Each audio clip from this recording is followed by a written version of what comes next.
نحمده ونصلي ونسلم على رسوله الكريم أما بعد فأعوذ بالله من الشيطان الرجيم بسم الله الرحمن الرحيم لقد كان لكم في رسول الله أسوة حسنة لمن كان يرجو الله واليوم الآخر وذكر الله كثيرا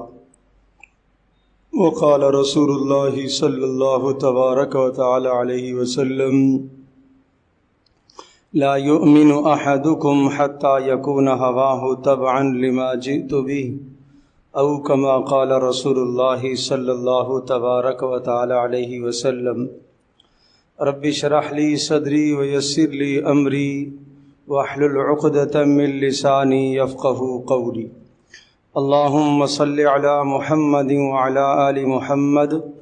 كما صليت على إبراهيم وعلى آل إبراهيم إنك حميد مجيد اللهم بارك على محمد وعلى آل محمد كما باركت على إبراهيم وعلى آل إبراهيم إنك حميد مجيد ہر انسان اس دنیا میں بڑا بننے کی کوشش کرتا ہے اور اپنے آپ کو سب سے بلند لانے کی محنت اور کوشش کرتا ہے۔ اس کے لیے آدمی مال بھی جمع کرتا ہے اور اس کے لیے انسان اقتدار کو بھی اختیار کرتا ہے، جس کو حب جاہ کہا جاتا ہے کہ میں سب سے زیادہ بڑا لگوں اور لوگ مجھے بڑا سمجھیں۔ ایک ہم سب کی چاہتے ہیں اور ہم سب کے دلوں میں پیدا ہونے والے تقاضے ہیں بڑا بننے کے لیے، بڑا لگنے کے لیے، مگر حضرت محمد مصطفیٰ صلی اللہ تعالیٰ علیہ وسلم کے وہ کائنات کے عظیم ترین انسان ہیں، کائنات کے سب سے عظیم، سب سے بلند، سب سے بالا، سب سے برتر، سب سے اعلیٰ، سب سے افضل اور سب سے زیادہ انسانوں کا درد رکھنے والے اور انسانوں کو مشکل میں کام آنے والے وہ محمد رسول اللہ صلی اللہ تعالیٰ علیہ وسلم ہیں۔ اللہ جل جلالہ نے محمد رسول اللہ صلی اللہ تعالیٰ علیہ وسلم کو قوم کے لیے راہبر، رہنما بنا کر مبعوث فرمایا، اور رسول اللہ صلی اللہ تعالیٰ علیہ وسلم کی زندگی کی ایک ایک ادا، ایک ایک بات کو محفوظ کرایا تاکہ لوگ محمد رسول اللہ صلی اللہ تعالیٰ علیہ وسلم کی خوبصورت زندگی کو اختیار کر کے اس دنیا میں بھی کامیاب ہوں، آخرت میں بھی کامیاب ہوں۔ پیارے رسول صلی اللہ تعالیٰ علیہ وسلم کی سماجی زندگی پر، گھریلو زندگی پر، محلے داری کی زندگی پر اگر ہم غور کرتے ہیں تو رسول اللہ صلی اللہ تعالیٰ علیہ وسلم سے زیادہ خوبصورت اور پیاری زندگی ہمیں کسی اور کی نظر نہیں آتی۔ گھر کا حال یہ تھا، جب گھر میں آپ داخل ہوتے تو آپ اپنے کپڑوں کو صاف کر لیا کرتے، آپ اپنے جوتوں کو، پھٹے ہوئے جوتے کو سی لیا کرتے، پھٹے ہوئے کپڑے کو آپ سی لیا کرتے۔ گھر کے اندر دودھ دینے والے جانور، اونٹنیاں، بکریاں، بھیڑ، ان کا دودھ از خود اپنے مبارک ہاتھوں سے نکال لیا کرتے۔ گھر والیوں کے ساتھ گھر کے کام کاج میں آپ ہاتھ بٹاتے۔ ایک انسان کو معاشرے میں جن جن کاموں کی ضرورت پڑتی ہے، پیارے رسول صلی اللہ تعالیٰ علیہ وسلم کو بھی ان تمام کاموں کی ضرورت رہی ہے، اور وہ تمام کام رسول اللہ صلی اللہ علیہ وسلم نے کیے ہیں جو ایک شخص گھر کے اندر باپ ہونے کی حیثیت سے، شوہر ہونے کی حیثیت سے، گھر کا سربراہ ہونے کی حیثیت سے جو کام کرتا ہے، وہ سب کے سب کام رسول اللہ صلی اللہ تعالیٰ علیہ وسلم نے اپنے گھر میں کیے ہیں۔ اور اسی طرح سے جنگل سے لکڑیوں کو جمع کر کے لانا، یہ بھی پیارے رسول صلی اللہ علیہ وسلم نے عمل کیا۔ ایک سفر کے دوران صحابہ کرام رضی اللہ عنہم اجمعین آپ کے ساتھ تھے، اور کھانا پکانے کی باری جب آئی تو کچھ صحابہ نے اپنے ذمے لے لیا کہ ہم جانور کو ذبح کر کے گوشت بنائیں گے، کچھ نے ذمے لے لیا کہ ہم پکائیں گے۔ پیارے رسول صلی اللہ تعالی علیہ وسلم نے اپنے آپ کو ان لوگوں میں شامل کر لیا جو دور سے لکڑیاں جمع کر کے چن چن کے ایک ایک تنکا چن کر کے لا رہے تھے تاکہ آگ جلائی جا سکے۔ صحابہ نے کہا کہ اے پیارے حبیب صلی اللہ تعالی علیہ وسلم، آپ کو کیا ضرورت ہے؟ ہم آپ کے خادم موجود ہیں، ہم آپ کے خادم، ہم آپ پر جان نچھاور کرتے ہیں، ہم آپ پر اپنا سب کچھ قربان کرتے ہیں، لہٰذا آپ نہ کیجئے، آپ آرام سے بیٹھ جائیے۔ پیارے رسول صلی اللہ تعالی علیہ وسلم نے ارشاد فرمایا، میں علیحدہ سے امتیازی شان نہیں چاہتا۔ فرمایا جس طرح سے تمہیں ثواب کی ضرورت ہے مجھے بھی ثواب کی ضرورت ہے، اور میں کوئی جسمانی اعتبار سے تم سے کمزور نہیں ہوں کہ میں کام نہ کروں، اور میں ثواب سے مستغنی نہیں ہوں کہ میں یہ کام چھوڑ دوں۔ مجھے ثواب کی بھی ضرورت ہے اور جسمانی اعتبار سے میں کمزور بھی نہیں ہوں، لہٰذا میں بھی کام میں شامل ہوں گا۔ حضرت صلی اللہ تعالی علیہ وسلم کی سماجی خوبصورت زندگی میں یہ پہلو بہت ہی روشن اور تابناک نظر آتا ہے کہ آپ نے ہر جگہ سماجی کاموں میں آپ نے از خود حصہ لیا، آپ معاشرے کا حصہ بنے۔ آپ نے صرف آرڈر نہیں چلایا، صرف آپ نے حکم نہیں چلایا، بلکہ آپ نے از خود بنفس نفیس کام کے اندر حصہ لیا۔ حضرت صلی اللہ تعالی علیہ وسلم نے اپنے سماج کو، گرد و نواح کو، اپنے محلے کو، اپنے علاقے کو خوبصورت اور بہتر سے بہتر بنانے کے لیے آپ نے کیا اصول بتلائے؟ آپ نے یہ بات بتلائی، تم میں سے کوئی آدمی جب کہیں راستے میں دیکھے تکلیف دہ چیز کو دیکھے تو وہ تکلیف دہ چیز ہٹا دے۔ کوئی کانٹا ہو، کوئی پتھر ہو، کوئی لکڑی ہو جس سے کسی مسلمان کو تکلیف ہو سکتی ہے، آپ اس چیز کو ہٹا دیں۔ فرمایا اس تکلیف دہ چیز کا ہٹانا یہ صدقے کا ثواب رکھتا ہے، یہ صدقے کا ثواب رکھتا ہے۔ تمہارے پاس صدقہ دینے کے لیے پیسہ نہیں ہے، مال نہیں ہے، اور خود تم فقیر ہو، غریب ہو، مگر صدقے کی ایک صورت یہ بھی ہے کہ تم نکل جاؤ، راستے میں دیکھو کوئی تکلیف دہ چیز ہے، کوئی پریشان حال انسان ہے، کوئی مفلوق الحال آدمی ہے، کوئی مصیبت زدہ انسان ہے، جاؤ اس کی جا کے مدد کرو، اس کی مدد کرو۔ یہ بھی ایک بڑا کام آپ نے سماجی بتایا ہے۔ اسی طرح سے پیارے رسول صلی اللہ تعالی علیہ وسلم نے یہ سمجھایا۔ آپ نے فرمایا، پوچھا گیا اللہ کے رسول اگر کسی کو مال دینے کے لیے، مدد کرنے کے لیے کچھ بھی نہ ہو تو کیا کریں؟ آپ نے فرمایا جاؤ محنت کرو، کماؤ، کما کر اپنی ضرورت بھی پوری کرو، دوسروں کی بھی ضرورت پوری کرو۔ اے اللہ کے رسول اگر کمانے کی استطاعت نہ ہو تو پھر کیا کریں؟ ایک آدمی بڑھاپے میں آ گیا، بوڑھا ہو گیا، نہیں کما سکتا، اب کیا کرے؟ پیارے رسول صلی اللہ تعالی علیہ وسلم نے ارشاد فرمایا کوئی بات نہیں کما سکتا تو جسمانی مدد کرے، کسی مفلوق الحال آدمی، کسی پریشان زدہ آدمی، کسی مصیبت میں مبتلا آدمی کی مدد کر لے اور اس کو اس مصیبت سے نکالنے میں اپنے ہاتھ سے مدد کر لے۔ پوچھا گیا اللہ کے رسول اگر ایک آدمی یہ بھی نہ کر سکے تو پھر کیا کرے؟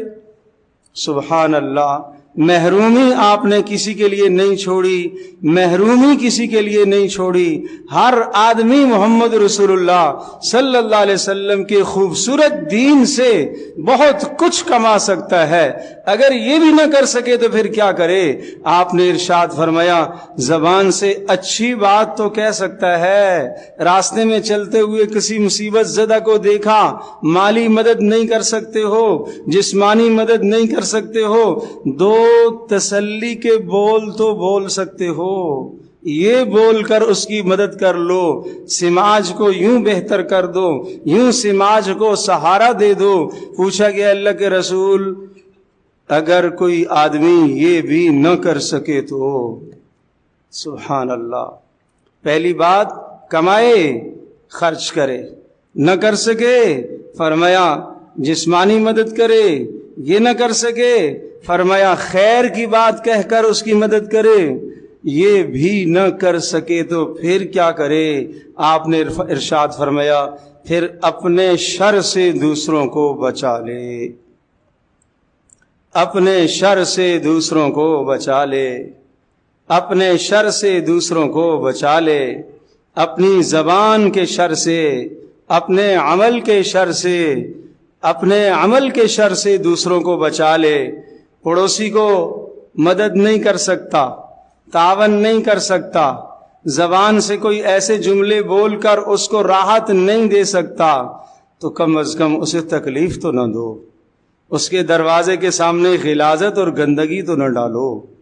اس کے گھر کے سامنے نجاست تو نہ پھینکو، راستے میں تکلیف دہ چیزوں کو تو نہ ڈالو، اپنے گھر سے پانی کی موٹر کھول کر باہر تو نہ چھوڑ دو، اپنے گھر اوپر کی فلیٹ میں آپ رہتے ہیں وہاں سے پانی کھول کر نیچے تو نہ چھوڑ دو جس سے دوسروں کے کپڑے خراب ہوں، جس سے دوسروں کو تکلیف ہو۔ پیارے رسول صلی اللہ علیہ وسلم کا دین مسجد کے محراب و ممبر تک محدود نہیں ہے، محمد رسول اللہ صلی اللہ علیہ وسلم کا دین ہمیں سماجی زندگی بھی بتاتا ہے، اس سے خوبصورت سماجی زندگی کسی دین میں نہیں ہے جو محمد رسول اللہ صلی اللہ علیہ وسلم نے ہمیں بتلائی۔ اتنی خوبصورت زندگی دی ہے، اتنی پیاری زندگی دی ہے، فرمایا یہ بھی صدقہ ہے کہ تم اپنے مسلمان بھائی کے راستے سے تکلیف دہ چیز کو ہٹا دو، پتھر کو ہٹا دیا، اور اسی طرح سے لکڑی کو ہٹا دیا، کانٹے کو ہٹا دیا، گاڑی راستے میں مت پارک کرو، موٹر سائیکل مت راستے میں پارک کرو، مت کسی کو اذیت اور تکلیف دو۔ کسی کی گاڑی کے سامنے اپنی گاڑی لگا کر غائب ہو گیا، ایک گھنٹہ وہ آدمی انتظار میں ہے، مجھے بتاؤ یہ اذیت نہیں ہے تو اور کیا ہے؟ اگر آ کر اس صاحب نے یہ کہا اللہ کے بندے گاڑی تو نے کہاں لگا دی، تو نے مجھے اذیت میں مبتلا کر دیا، دروازے کے سامنے گاڑی کھڑی کر دی ہے، اذیت میں مبتلا کر دیا، جواب ملتا ہے تمہارے باپ کی جگہ ہے۔ ہمارے معاشرے کی یہ گراوٹ ہو گئی ہے، یہ گراوٹ ہو گئی ہے، اگلا لڑنے کے لیے تیار ہو جاتا ہے اور وہ اپنے اقتدار میں، اپنے مال میں، اپنی دولت میں ایسا مست ہے کہ وہ حق بات سننے کو تیار نہیں ہوتا، وہ درست بات سننے کو تیار نہیں ہوتا، وہ لڑنے مرنے پر آ جاتا ہے۔ پیارے رسول صلی اللہ تعالی علیہ وسلم کی زندگی یہ نہیں ہے۔ وہ نمازی بھی ہوگا، تہجد گزار بھی ہوگا، وہ صوم و صلات کا پابند بھی ہوگا، مگر سماجی زندگی کے اندر وہ بیکار ہے، سماجی زندگی میں وہ خراب ہے۔ اس کی یہ گھریلو زندگی، محلے داری کی زندگی حد درجے کی متاثر زندگی ہے، وہ دوسروں کے لیے تکلیف کا ذریعہ بنتا ہے، دوسروں کے لیے اذیت کا ذریعہ بنتا ہے، اس کی زبان سے دوسروں کو تکلیف پہنچ رہی ہے، اس کے عمل سے دوسروں کو تکلیف پہنچ رہی ہے۔ پیارے رسول صلی اللہ علیہ وسلم کا ارشاد سن لیجئے، آپ نے فرمایا واللہ لا یؤمن، واللہ لا یؤمن، واللہ لا یؤمن، اللہ کی قسم صاحب ایمان نہیں ہے، اللہ کی قسم صاحب ایمان نہیں ہے، اللہ کی قسم صاحب ایمان نہیں ہے۔ پوچھا گیا اللہ کے رسول کون؟ خاب و خسرا، تباہ ہو گیا، برباد ہو گیا، جس کے بارے میں آپ نے 3 قسمیں کھا کر کہا صاحب ایمان نہیں ہے، صاحب ایمان نہیں ہے۔ کون ہے؟ من لا یأمن جارہ بوائقہ، جس کے پڑوسی اس کی شرارتوں سے محفوظ نہ رہ سکیں، وہ صاحب ایمان نہیں ہو سکتا، وہ صاحب ایمان نہیں ہو سکتا۔ وہ نماز کا پابند ہے، وہ تہجد کا پابند ہے، وہ تلاوت کا پابند ہے، وہ حج و عمرے کرنے والا ہے، مگر اس کا پڑوسی اس کی اذیتوں سے، اس کی تکلیفوں سے محفوظ نہیں ہو سکتا۔ فرمایا یہ صاحب ایمان نہیں ہے، یہ صاحب ایمان نہیں ہے۔ ایمان اندر نہیں اترا، ایمان اندر نہیں اترا۔ صاف صاف فرمایا اے وہ لوگوں جو ایمان لائے ہو زبان سے اور ان کے دلوں میں ایمان نہیں اترا اب تک، جو اپنی زبانوں سے ایمان لائے ہو دلوں میں ایمان نہیں اترا، اپنے مسلمان بھائیوں کو اپنی زبانوں سے اذیت مت دیا کرو۔ اور سن لو، جو مسلمانوں کو اپنی زبان سے اذیت دیتا ہے، ان کے عیبوں کو تلاش کرتا ہے، ان کی برائیوں کو تلاش کر کے معاشرے میں پھیلانے کی کوشش کرتا ہے، اللہ تبارک و تعالیٰ اسے گھر بیٹھے ذلیل اور رسوا کرے گا۔ یہ محمد رسول اللہ صلی اللہ تعالی وسلم کا فتویٰ ہے، یہ میرا فتویٰ نہیں ہے، یہ میری بات نہیں ہے، زبان میری ہے، بات ان کی ہے کہ جو آدمی مسلمانوں کے عیبوں کو تلاش کرتا ہے،